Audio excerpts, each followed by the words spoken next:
சின்ன வயசா இருந்தாலும் சரிங்க, ஒரு வயசானவங்களா இருந்தாலும் சரிங்க, இந்த ராசிக்காரங்களுக்கு எப்பயுமே தலைமை பண்புங்கிறது சிறப்பா இருக்கும். அனுபவங்கிறது பேசும், ஞானங்கிறது பேசும். ஒரு விஷயம் நடக்கிறதுக்கு முன்னாடியே அந்த விஷயம் எப்பேற்பட்ட பாதிப்பு தருங்கிறதுல முன்னாடியே கணிக்கக்கூடியவங்களும் இவங்க தான். எந்த விஷயத்தை எடுத்துக்கிட்டாலும் இப்போதைக்கு ஆனா போதும்னு நினைக்க மாட்டாங்க. எதிர்காலம் சிறப்பா இருக்கணும்னு நினைச்சு ஒரு லட்சியத்தோட பயணம் செய்யக்கூடியங்கன்னு கேட்டாலும் இந்த ராசிக்காரங்க தான். சவாலுங்கிறது உங்க வாழ்க்கையில இல்லாமலாம் இல்லை. ஆனா அந்த சவாலை தாண்டி வெற்றி பெறக்கூடியவங்க யாருன்னு கேட்டீங்கன்னா இந்த ராசிக்காரங்க தான். பெரும்பாலுமே இந்த ராசிக்காரங்க யாருன்னு கேட்டீங்கன்னா சிம்ம ராசிக்காரங்க தாங்க. சிங்கத்தை அடையாளமா கொண்டவங்க. நிறைய சவால்கள்ங்கிறது உங்க வாழ்க்கையில இல்லாமலாம் இல்லை. ஆனா எல்லாத்தையுமே எல்லா ராசிக்காரங்களை விடவும் துணிச்சலோடு செயல்படக்கூடியங்கன்னு கேட்டீங்கன்னா இந்த ராசிக்காரங்க தான். அதனாலே இன்னும் இந்த ராசிக்காரங்களுக்கு சிங்கம் தான் அடையாளமா இருக்குதுன்னு சொல்லாங்க. பெரும்பாலும் இந்த சிம்ம ராசி அன்பர்களுக்கு வாழ்க்கையில பொறுத்த வரைக்குமே இனி அடுத்து வரக்கூடிய 15 நாட்களுக்கு எப்படிப்பட்ட பலனை நீங்க பெற போறீங்க? சூரிய பகவான் தான் ராசி அதிபதி. அதாவது கோள்களுக்கு எல்லாமே தலைமை ஒரு கிரகனுக்கு பார்த்தீங்கன்னா இந்த சூரிய பகவான் தான். சூரியனை அடிப்படையாக வச்சுதான் மற்ற கிரகங்கள்ங்கிறது இயங்குறதா சொல்லப்படக்கூடிய ஒரு விஷயம். அப்படி பார்க்குறப்ப சூரிய பகவான ராசி அதிபதியை கொண்டிருக்கக்கூடிய இந்த சிம்ம ராசி என்பவர்கள் நீங்கள் லிங்க வடிவங்கள்ல ஒரு முக்கியமான வடிவத்தை நீங்க வழிபாடு செய்யறதால இந்த நேரத்துல பல அற்புதங்கிறது உங்க வாழ்க்கையில நடக்கக்கூடிய வாய்ப்புண்டு. அப்படி பார்க்குறப்ப இந்த காலகட்டங்களில் இனி அடுத்து வரக்கூடிய 30 நாட்களுக்கு எப்படிப்பட்ட பலனை பெற போறீங்க? எந்த விஷயம் எல்லாமே சாதகமா அமைஞ்சிருக்கு? எந்த விஷயத்துல நீங்க கவனம் கொடுக்கணும்? அதுமே சூரிய பகவான் சொன்னாலே சூரியனுடைய அம்சம் பார்த்தீங்கன்னா சிவபெருமானுடைய அம்சம் தான் சூரியனோட அம்சம். அப்படி இருக்கக்கூடிய நீங்க சிவபெருமானுடைய அம்சங்கள்ல ஒன்னா இருக்கக்கூடிய லிங்க வடிவங்கள்ல ஒரு முக்கியமான வடிவத்தை அதுவும் இந்த நேரத்துல நீங்க வழிபாடு செய்யறதால நிச்சயம் நல்ல பலன் கிடைக்கும்.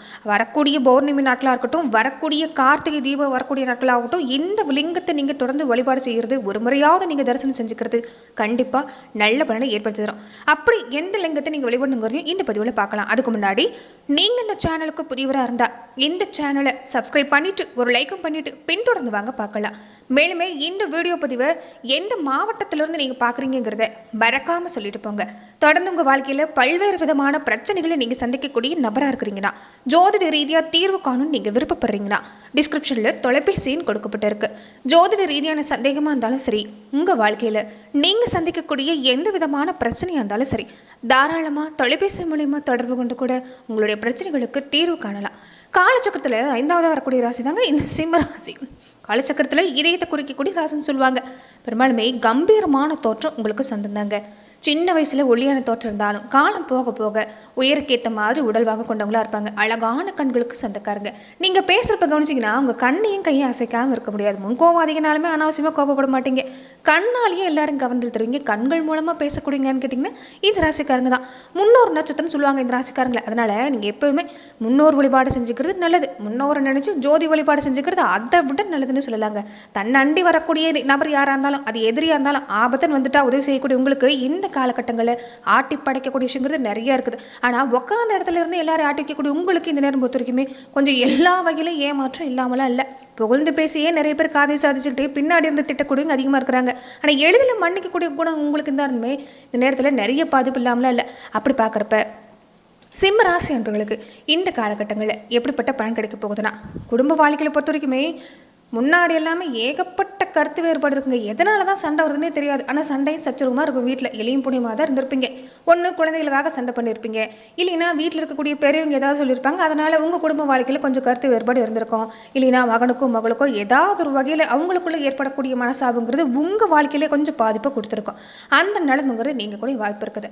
ரொம்ப முக்கியமா கூட பிறந்தவங்க இந்த நேரம் உங்களுக்கு உதவி செய்வாங்க. விலகி போனவங்க கூட தேடி வருவாங்க. அதே மாதிரி சில நல்ல செய்தி காதல வந்து விழக்கூடிய நேரம் தான். குருவோட பார்வை இருக்கிறதால கொஞ்சம் நீங்க குழந்தைகள் பத்தின சிந்தனை அதிகமா தான் இருக்கும். ஆனா குழந்தைகளுடைய நிலையில கவனம் கொடுக்கறதும் நல்லதுதான். தொடர்ந்து பாத்தீங்கன்னா வேலையில சிறப்பா இருக்குது. என்ன ஒண்ணு கொஞ்சம் எதிர்பாராத செலவுங்கிறது இந்த நேரம் சந்திக்கிற மாதிரி தான் இருக்கும்.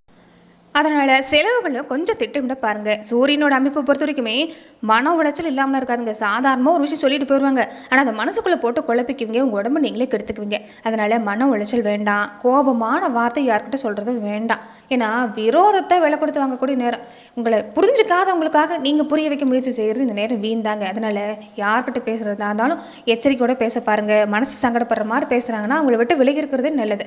உடல் ஆரோக்கியத்துல கொஞ்சம் கவனம் கொடுக்கணுங்க. ஏற்கனவே சர்ம சம்பந்தப்பட்ட பாதிப்பு, கண் சம்பந்தப்பட்ட பாதிப்பு, நரம்பு சம்பந்தப்பட்ட பாதிப்பு எல்லாம் சந்திக்கக்கூடியவங்களுக்கு இனிமே கொஞ்சம் உடல்நலத்துல தொந்தரவு கொடுக்குற மாதிரி தான் இருக்குது. அதனால உடல் ஆரோக்கிய விஷயத்தை பொறுத்த வரைக்குமே இந்த காலகட்டங்கள்ல நீங்க கொஞ்சம் கவனம் தான் கொடுத்தாங்கன்னு சொல்லலாம். சிம்மம் சொன்னாலே அக்னி தத்துவத்தை அடிப்படையை கொண்டது தாங்க. அப்படி பார்க்குறப்ப நீங்க அக்னிலிங்கத்தை வழிபாடு செய்யறது நல்லது. அதாவது திருவண்ணாமலையிலே நீங்க வழிபாடு செய்யறது எப்பயுமே சிறப்பு தான். திருவண்ணாமலை திருத்தலத்துல நீங்க பௌர்ணமி நாட்கள்ல கிரிவல பாதையில நீங்க கிரிவலம் வர்றதும் அங்க இருக்கக்கூடிய அக்னி லிங்கத்தை நீங்க வழிபாடு செய்யறதும் சிறப்பான பலனை ஏற்படுத்தி தரக்கூடிய வாய்ப்பு இருக்குது. அப்படி நீங்க இந்த நேரத்துல உங்களால திருவண்ணாமலை திருத்தலத்துக்கு போய் உங்களால இந்த அக்னி லிங்கத்தை உங்களால தரிசனம் செய்ய முடியலனா வீட்டிலேயே கூட நீங்க பெரும்பாலும் லிங்க வடிவத்தை வீட்டுல வச்சு வழிபாட பல பேர் தயங்குவாங்க. அப்படி நீங்க லிங்க வடிவம் வச்சு உங்களால வழிபாட முடியாட்டாலுமே ஒரு தீபம் ஏற்றி லிங்கத்தை நீங்க மலர்ந்தல நிலைநிறுத்தி, அதாவது அக்னி லிங்கத்தை நிலைநிறுத்தி தீபம் ஏற்றி வழிபாடு செய்வது நல்லது. ஏன்னா எந்த தெய்வத்தை நினைச்சு நம்ம தீபம் ஏற்றுறோமோ அந்த தெய்வம் அந்த தீப ஜோதியில ஆகர்ஷணம் செய்யப்படுங்கிறத உண்மை. அப்படி பாக்குறப்ப நீங்க அக்னி லிங்கத்தை மனதார நினைச்சு வீட்டுல பொறுத்த வரைக்குமே நீங்க வழிபாடு செய்யலாம். அதே மாதிரி உங்க ராசிக்குரிய லிங்க பெரும்பாலும் உங்களுக்கு தெரிஞ்சுக்கிறது நல்லதுதான். அதாவது அக்னி லிங்கம் எப்பேற்பட்ட கிரகதோஷம் இருந்தாலும் அதை நீக்கக்கூடிய சக்திங்கிறது பெரும்பாலும் இந்த வழிபாட்டை நீங்க செய்யறதால அது சாதகமா உங்களுக்கு வேலை செய்ய ஆரம்பிக்கும். சக்தி வாய்ந்த இந்த விஷயத்த நீங்க சிவன் கோவில்ல பிரதோஷ நாட்களை செஞ்சாலும் இன்னும் சிறப்பு தான். அது மட்டும் இல்லாம சிவபெருமான வழிபாடு செய்யறது பல கர்ம வினைகளை நீக்கக்கூடிய வாய்ப்புங்கிறது உண்டு. நம்ம ஆட்கொண்டிருக்கக்கூடிய தீய சக்தி முன்வினை சாபம் இது எல்லாமே நீங்கணும்னா கண்டிப்பா இந்த விஷயத்த செய்ய பாருங்க. அது மட்டும் இல்லாம இந்த நேரங்கிறது நீங்க சஷ்டி விரதம் இருக்கிறது என்ன சிறப்பு தான். பெரும்பாலும் சஷ்டி தொடங்கி இருக்கக்கூடிய இந்த நேரத்துல சிம்மராசி அன்புகள் உங்க வாழ்க்கையில பல தடை இருக்குது, பல கஷ்டம் நீங்கணும்னா தொடர்ந்து நீங்க சஷ்டி விரதம் இருக்க பாருங்க. அதாவது குழந்தை பாக்கியம், வீட்டுல செல்வ தடையா இருக்குது, வீட்டுல ஏதாவது ஒரு கெட்ட விஷயம் நடந்துகிட்டே இருக்குது, குழந்தைகள் நிலையில நல்ல நிலைமை இல்ல, குடும்பத்திலேயும் நல்ல நிலைமை நினைக்கக்கூடியவங்க இந்த வழிபாடு செய்ய பாருங்க. சஷ்டி விரதம் இருக்க பாருங்க. சஷ்டி விரதங்கிறது எல்லா பிரச்சனைக்கும் தீர்வு தரக்கூடிய விஷயம் தான். அப்படி பாக்குறப்ப சிம்மராசி அன்புகள் இந்த காலகட்டங்களில் நீங்க சஷ்டி விரதம் இருக்க முயற்சி செய்ய பாருங்க. நிச்சயம் நல்லவன் கிடைக்கக்கூடிய வாய்ப்புண்டு. நீங்க முருகப்பெருமான நம்ப உங்க வாழ்க்கையில எந்த பிரச்சனையா இருந்தாலும் எந்த நேரத்துல உங்களுக்கு நீங்கக்கூடிய வாய்ப்புண்டுன்னு சொல்லலாம். தொடர்ந்து பாத்தீங்கன்னா சிம்மராசி அன்பர்கள் எப்படிப்பட்ட பலனை இந்த காலகட்டங்களில் பெற போறீங்கன்னா நிறைய மாற்றம் வரக்கூடிய நேரம் தாங்க. ஏன்னா ராசி அதிபதியுடைய அமைப்பு பொறுத்த வரைக்குமே வெற்றி ஸ்தானத்துல நீச்சம் அடைகிறாரு. நல்ல மாற்றம் தரக்கூடிய நேரம் தான். வீடு மாற்றம் செய்யணும்னு நினைக்கிறீங்களா நடக்கும். தொழில் மாற்றம் செய்யணும்னு நினைக்கிறீங்களா, ஊர் மாற்றம் செய்யணும்னு நினைக்கிறீங்களா, இப்படி எந்த மாற்றமா இருந்தாலும் நீங்க சந்திக்கக்கூடிய வாய்ப்பு இருக்குது. நிறைய பேர் கொஞ்சம் கவலைப்படுவீங்க இது மாற்றத்தை நினைச்சு. ஆனா எதிர்கால சிறப்பா இருக்கணும்னா இதை நீங்க ஏத்துக்கிறது நல்லது. வரவு செலவு பொறுத்த வரைக்குமே கொஞ்சம் ஒரே சமமா தாங்க இருக்கும்.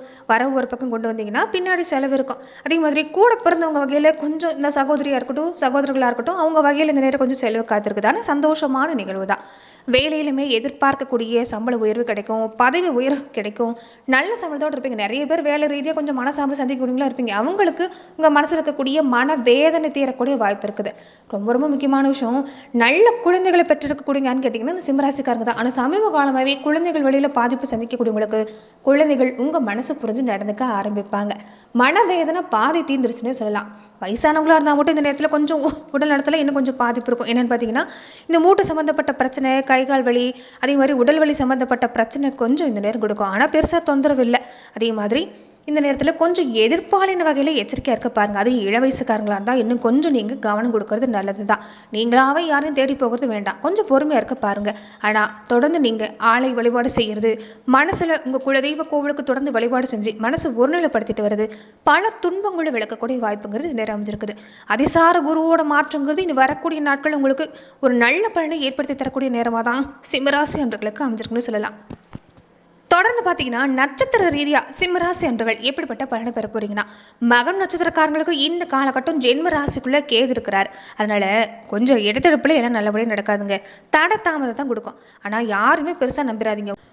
உங்களை நம்பி நீங்க செயல்பட்டீங்கன்னா நிச்சயம் நல்லவன் கிடைக்கக்கூடிய வாய்ப்பு இருக்குது. ஆனா மத்தவங்களோட சுயரூபம் என்னங்கிறது தெரிஞ்சுக்கக்கூடிய நேரமும் இந்த நேரம் தான். தொடர்ந்து புதனுடைய அமைப்பு நீங்க எதை செய்யறதா இருந்தாலும் ஒரு முறைக்கு யோசித்து தான் செஞ்சணும். நீங்க எப்பயுமே திட்டமிடுறது சிறப்பு தான், எதிர்காலத்துக்காக திட்டமிட்டு செய்யறதா. ஆனா இந்த நேரம் மத்தவங்க உங்களை துணிஞ்சு செய்ய விட மாட்டாங்க, மனசை குழப்புவாங்க. அதனால யாரையும் நம்ப வேண்டாம். உங்க வேலையில கவனமா இருங்க. நீங்க சரின்னு உங்க மனசுக்கு பட்டு அதை செய்ய பாருங்க, சிறப்பா இருக்குது. எடுக்கிற வேலை கண்டிப்பா நல்லபடியா நடக்கும். அரசு வழியில முயற்சி செய்றீங்கன்னா இந்த நேரம் சாதகமான பலன்கள். வேலையில இருந்த பிரச்சனை நீங்குது, குடும்பத்துல ஏற்பட்டிருந்த குழப்பம் நீங்குது, இளைய சகோதர வகையில சிறப்பான பலன் கிடைக்கக்கூடிய வாய்ப்பு இருக்குது. குடும்ப வாழ்க்கையில பொறுத்த வரைக்குமே பிரச்சனை பெருசா இல்லை. நீங்களாவே பாதிப்பை ஏற்படுத்தி இருந்துட்டாலே போதும், சிறப்பா இருக்குது. சொத்து சேர்க்கை சிறப்பா இருக்குன்னு சொல்லலாங்க. நீங்க எதை செய்யறதாலும் ஒரு முறை விநாயகர் பெருமான் வழிபாடு செஞ்சுக்கோங்க, கண்டிப்பா சிறப்பான பலன் கிடைக்கும். பூரம் நட்சத்திரக்காரங்களுக்கு குடும்பத்துல இருந்து நெருக்கடி பெருசா இல்ல, தொந்தரவு தராது. சண்டை சச்சரவு இருந்தாலுமே அது விலகும். வியாபாரம் தொழில நல்ல மாற்றம் தான். பண வருமானம் சிறப்பா இருக்குது. தைரியம் தன்னம்பிக்கை விட்டுறாதீங்க, நினைச்சது கண்டிப்பா நடந்து முடியும். அரசு வேலையில இருந்து நெருக்கடி நீங்குது. சகோதர வகையில சிறப்பா இருக்குது. உடல்லையும் பெருசா தொந்தரவு இல்லை. ஆனா கொஞ்சம் நீங்க இந்த நேரத்துல உடல்ல கவனிக்கணுங்க. மனசுல தேவையில்லாத கற்பனையான கவலை நீக்கினாலே பாதி பிரச்சனை பிரச்சனை இல்லை. வேலையில் சம்பள உயர்வு, இடமாற்றம், வியாபாரம் சம்மந்தப்பட்ட விஷயங்கள் உங்களுக்கு சிறப்பான பலன் கிடைக்கக்கூடிய நேரம் தான். நீங்கள் மகாலட்சுமி தாயார் வழிபாடு செய்ய பாருங்க. ஏன்னா பொருளாதாரங்கிறது இந்த நேரம் உங்களுக்கு சிறப்பாக இருக்கணும்னா மகாலட்சுமி வழிபாடு செய்யறது நல்லது. உத்திரம் நட்சத்திரக்காரங்களுக்கு எப்படின்னு பார்த்தீங்கன்னா, இழுபறியாக இருந்த வேலை எல்லாமே நீ நல்லபடியாக நடக்கும். தொழில நல்ல மாற்றம் தான். துணிச்சலாக இருங்க. வியாபாரத்தில் எந்த பாதிப்பும் இல்லை. தொழிலே சிறப்பாக இருக்குது. செய்யக்கூடிய முயற்சிக்கு தகுந்த பலன் தான். புதுசாக வாய்ப்பு வரும். வாய்ப்பை சரியாக பயன்படுத்திக்கங்க. இந்த நேரம் முன்னேற்றம் சிறப்பாக இருக்குது. குடும்பத்திலையும் பாதிப்பு இல்லை. நீங்கள் தூங்கி எழுந்ததுமே சூரிய பகவானை தொடர்ந்து வழிபாடு செய்ய பாருங்க. பல சங்கடம் நீங்கக்கூடிய வாய்ப்புங்கிறது இந்த நட்சத்திரக்காரங்களுக்கு அமைஞ்சிருக்கு. நன்றி நண்பர்களே. இந்த பதிவில் சிம்மராசி அன்பர்களுக்கு அடுத்து வரக்கூடிய 30 நாட்களுக்கு எப்படிப்பட்ட பலனை நீங்க பெற போறீங்கிறத நம்ம பார்த்தோம். மேலுமே இந்த மாதிரியான பதிவுகளுக்கு நீங்க இந்த சேனலை லைக் பண்ணுங்க, ஷேர் பண்ணுங்க, கமெண்ட் பண்ணுங்க, மறக்காம சப்ஸ்கிரைப் பண்ணிக்கோங்க. நன்றி நண்பர்களே.